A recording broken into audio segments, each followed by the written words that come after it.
Joining me now is Republican Congressman Byron Donalds. He is running for governor of Florida. He is leading the Republican side in the polls. Congressman Donalds, I appreciate your being here on State of Play. It's good to be with you. Let me ask you, if I can, after nearly 6 months of this war that the president said would be, in effect, a short-term excursion, his words, the president is now basically delivering the message to voters that the extra cost at the gas station is something they should be able to accept. They should swallow for now. Here's what he described it as. Listen. So I just say this. So for you to pay a tiny little bit more for your gasoline, just remember you're doing it so that a very evil country cannot have a country. Really, it's the number one state sponsor of terror in the world.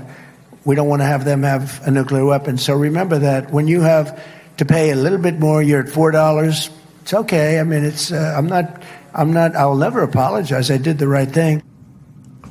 I'm reminded that in early March, he said that the war is very complete, pretty much. In April, he said that the core strategic objectives are nearing completion. We're now almost 6 months in. How much longer should Americans be willing to pay more, Congressman? Well, let's be very clear. First and foremost, the president, when he came back into office, was having to unwind one of the largest inflations most Americans have ever seen in their entire lifetimes. The Biden administration had prices rising. They had prices rising 9 months, year over year over year. With where we are right now in our economy, wages. Where we are today in the American economy, wages adjusted for inflation are actually rising in the United States. Listen, I know people do not want to see the higher prices at the pump. Neither do I.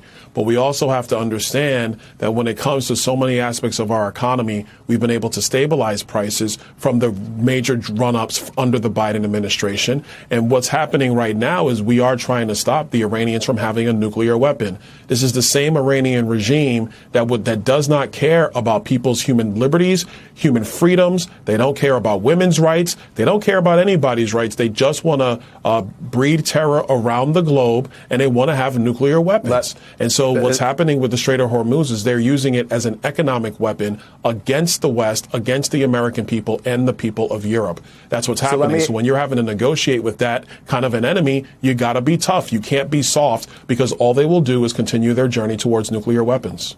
Again, and to be clear, I guess the question is how much longer Americans should be prepared for this to go. But I do want to just make one factual clarification. When the president, recognizing that inflation hit historic highs, 40-year highs during Joe Biden's term, when he handed the reins over to Donald Trump, inflation was at 3%. Right now, it's 3.5%. So, in fact, it's gone up since the president took office. On the issue of affordability, though, if I can ask you, there's new polling from CBS that says Republican policies are doing more harm than good. A CBS YouGov poll shows 55% of voters say Republican policies are hurting their cost of living. Only 24% believe they are helpful.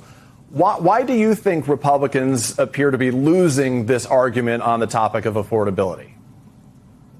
Well, let's be very clear. One, people want to see their prices come down. The reason why President Trump and Republicans won so decisively in 2024 is because Democrats had wrecked the economy when they were in charge. But people still want to see those prices come down. That's why in Florida, as running to be the state's next governor, we are laser focused on these issues. We want to push insurance costs down 20% in our state by reforming the regulatory side of Florida's insurance market, something that hasn't really occurred since we set it up after Hurricane Andrew.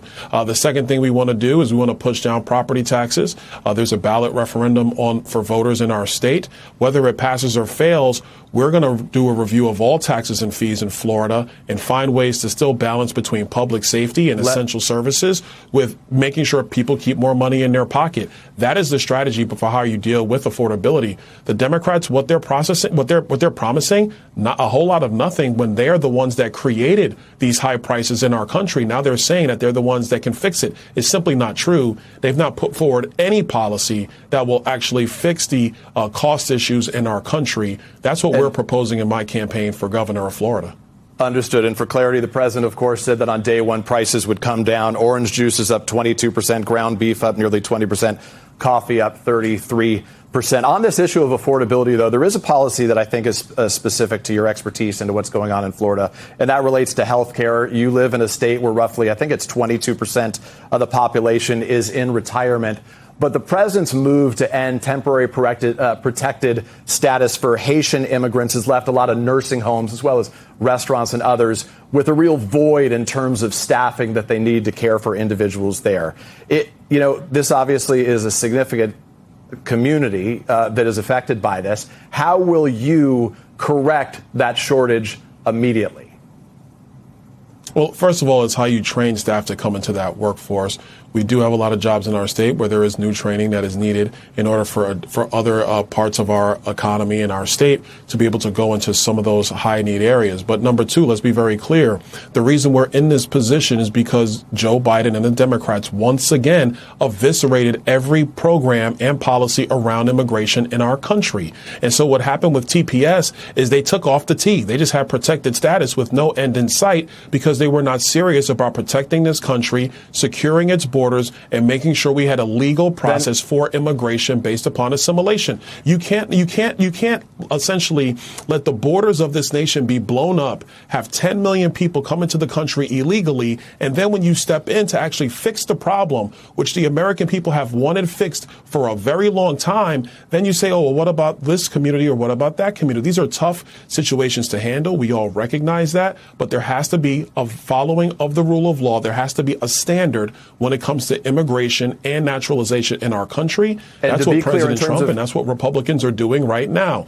What the Democrats have always done is they blow up the borders, and then when you try to bring in real solutions, then they point fingers and say, oh, this is so unfortunate. But I didn't hear Democrats drop a tear when there were young girls who were murdered in our country because of illegal immigration. I didn't watch them shed a tear when there were young girls who were immigrants who were human trafficked and sold into sex slavery by the drug cartels. They didn't care about that because they wanted open borders. We got to have a standard. The standard is legal immigration.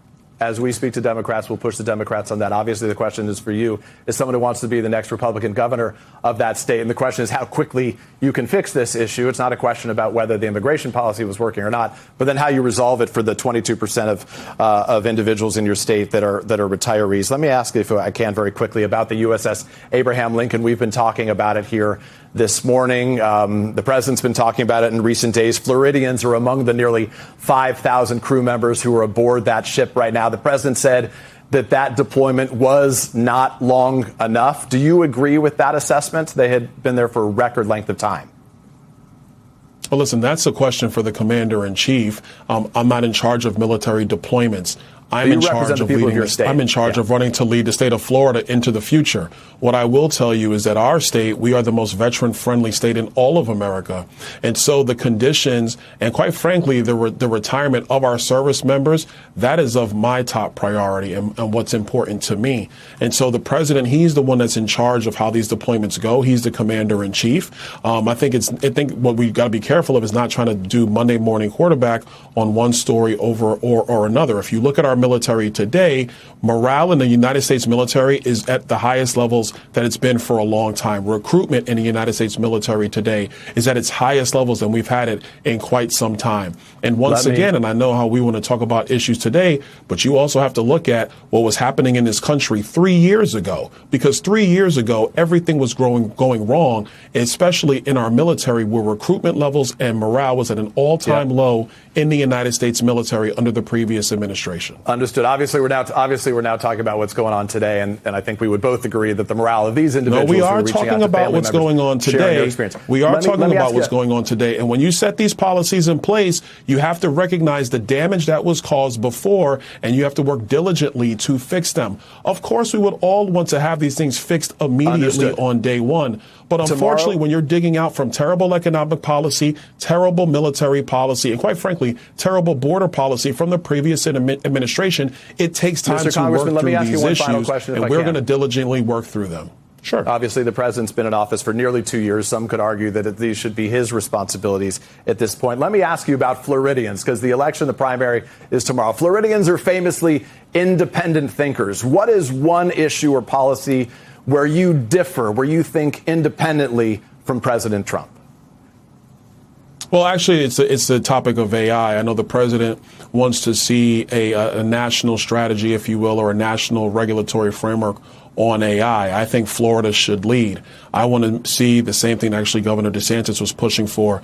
We want to make sure that children are protected from AI chatbots. We don't want children just exposed to them forever. We've seen some of those cautionary tales, and the stories are heartbreaking. 2, we want to make sure parents have access to these chatbots so they can monitor what's going on with their children. 3, we want to protect name, image, and likeness of people online and through other aspects of communication. Look, when you're running for a political office or running for governor, people are going to use AI against you all the time. But people who are not in that position, we want to make sure that their name, image, and likeness is protected. Florida can lead on this. We can get that done and actually have a regulatory framework that allows AI to thrive while protecting our kids and protecting people's image and, quite frankly, their good name.